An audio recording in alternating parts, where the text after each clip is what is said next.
हमारी संतान जो हमसे उत्पन्न होगी, क्या वो अपने पूर्व कर्मों के अनुसार शरीर मिलेगा या माता पिता के कर्मों के अनुसार? अगर माता पिता के कर्मों के अनुसार उत्पन्न होगी तो क्या सावधानी रखें? कृपया मार्गदर्शन करें। वो तो आएगा अपने ही कर्मों से, पर उसमें दुख और सुख का अनुभव तुम्हारे कर्म उसमें सम्मिलित होंगे। अगर आपने पूर्व में जो जीव पुत्र रूप में आ रहा है उसके साथ अभद्र कर्म किए हैं, तो आकर के जीवन भर आपको जलाएगा, आपको दुख देगा। और आपने भद्र माने मंगलमय कर्म किए हैं, तो जीव पुत्र बन के आएगा, तुम्हें सुख प्रदान करेगा। अब यदि इस समय भजन कर लो भगवान का, तो तुम उसके भी भाग्य को बदल सकते हो और अपने भी भाग्य को बदल सकते हो। ये भजन ही एक ऐसा कर्म है जो सब सुधार देता है। मार्कंडेय ऋषि के पिता महाराज मृकंड ने देखा, बहुत ज्योतिषाचार्य थे, कि 5 वर्ष में मेरे पुत्र की आयु खत्म है, मर जाएगा। बड़ी चिंता हुई कि जीवन भर भजन करते रहे, तपस्या की। पहले प्राय हम सब ऋषियों की ही संतान हैं, रहते गृहस्थ में थे पर पूर्ण ऋषि तपस्वी मुनियों की तरह हैं। हम सब ऋषियों की संतान हैं। जब गोत्र पूछा जाए तो देखो नहीं बोलते भरद्वाज गोत्र, याज्ञवल्क्य, हम सब ऋषियों की संतानें हैं। हाँ, तो उन्होंने लगा कि कैसे क्या कर सकते हैं कि 5 वर्ष के बाद ये बालक जीवित बना रहे। अब पिता का कर्म शुरू हो रहा है। पूर्व संयोग इतने ही वर्ष का था, अब उनका नया कर्म काम कर रहा है। उन्होंने विचार किया, भगवान के भक्तों और संतों में विशेष सामर्थ्य है। यदि संतों को साष्टांग दंडवत करे और संतों का आशीर्वाद मिले, तो मैं इसे मृत्यु से भी बचा सकता हूं। उनको पता था, उनकी श्रद्धा थी, उनकी भावना थी। तो प्रायः पवित्र नदियों के किनारे ही ऋषियों के आश्रम होते थे, तो गंगा जी के समीप ही, तो घाट में खड़ा कर देते। जो भी संत दिखाई देते, वैष्णव तिलक या शैव तिलक, वो सबको आदेश कर, छोटा सा बालक 2 वर्ष 3, साष्टांग प्रणाम करो, साष्टांग प्रणाम करो। उनकी सेवा यही थी, प्रसाद पाओ और जाके घाट में खड़े हो, जो भी संत दिखाई दे साष्टांग प्रणाम करो।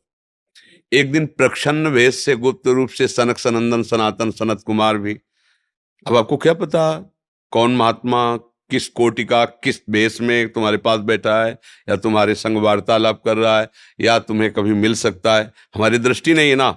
और वो दिव्य महापुरुष थे और वो देखा करते थे।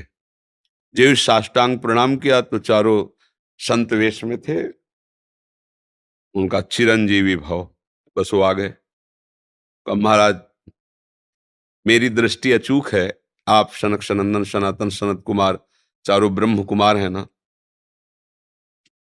प्रच्छन्न वेश से आप घूम रहे हैं, ये तो अभागी है, 5 वर्ष में इसकी मृत्यु हो जाएगी।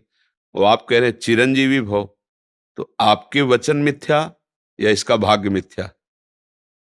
इसी इसी बात में बैठे थे कि कोई ना कोई महापुरुष जब फंसेगा तो ये भाग्य को मिटा सकता है, साधारण थोड़ी मिटा पाता है, महापुरुष ही मिटा पाता है, उसमें सामर्थ्य होती है। तो उनका ठीक है, चिरंजीवी तो रहेगा ही। तुम्हारी ज्योतिष से तुमको पता है किस मिनट में किस सेकंड में मृत्यु होगी। उस दिन प्रातः से लेकर के और मृत्यु समय तक भगवान शिव के मंदिर में शिव का आलिंगन करके इसे बैठा देना, बस फिर और हम देख लेंगे। ऐसा ही किया। चारों ब्रह्म कुमार दरवाजे पे खड़े हो गए।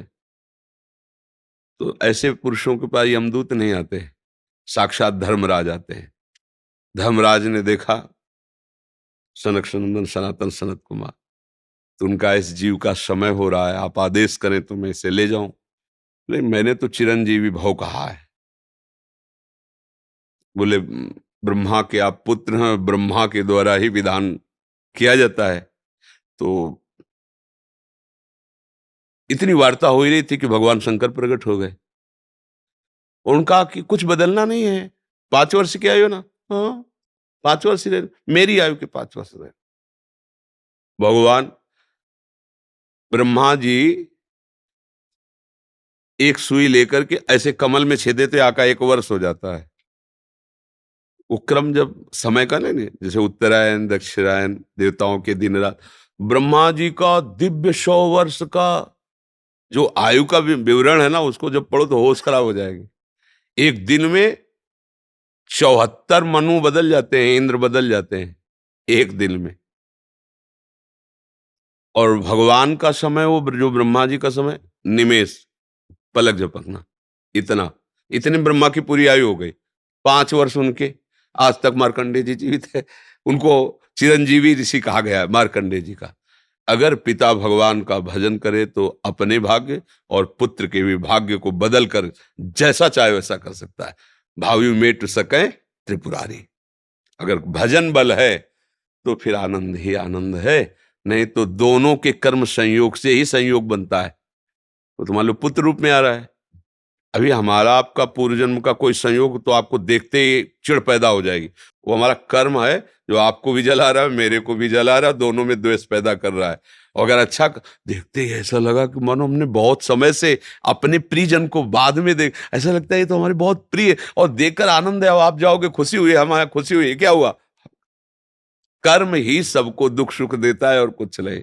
अगर कर्म को कोई मिटा सकता है तो भगवान का भजन मिटा सकता है दूसरा नहीं। खूब प्रभु का आश्रय लेकर के उनकी लीला गायन करो, नाम जप करो, सब ठीक हो जाएगा।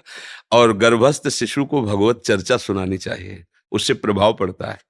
जैसे माँ गर्भवती है तो चाहिए कि स्वयं स्वाध्याय करे, या फिर परिवार के जन कथा कह रहे हो, चुपचाप शांति से बैठ के सुने और नाम जप करे, तो गर्भस्थ शिशु पर उसका प्रभाव पड़ता है। जैसे प्रहलाद जी जब कयाधु जी के गर्भ में थे तो नारद जी अपने आश्रम में लेकर के उनको भी भगवत चर्चा भक्ति का उपदेश किया, तो ऐसे महान भागवत 5 वर्ष में विश्व विजेता हिरण्यकश्यप को परास्त कर दिया। 5 वर्ष की आयु प्रहलाद जी की है और विश्व शक्ति संपन्न हिरण्यकश्यप परास्त कर दिया। अभिमन्यु जी गर्भ में ही थे, चक्रव्यूह का वेदन की क्रिया बताई तो 6 द्वार वेदने की क्रिया तक वो जगती रही, 7वें विश्व हो गई। तो फिर वो मतलब गर्भस्थ शिशु पर बाहरी चर्चा का प्रभाव पड़ता है, बाहरी आचरण का प्रभाव पड़ता है। यदि हम नाम कीर्तन, भगवत चर्चा, भगवत कथा वार्ता, तो उसमें भक्ति का अंकुरण हो जाएगा, गर्भस्थ शिशु में उसका प्रभाव पड़ जाएगा।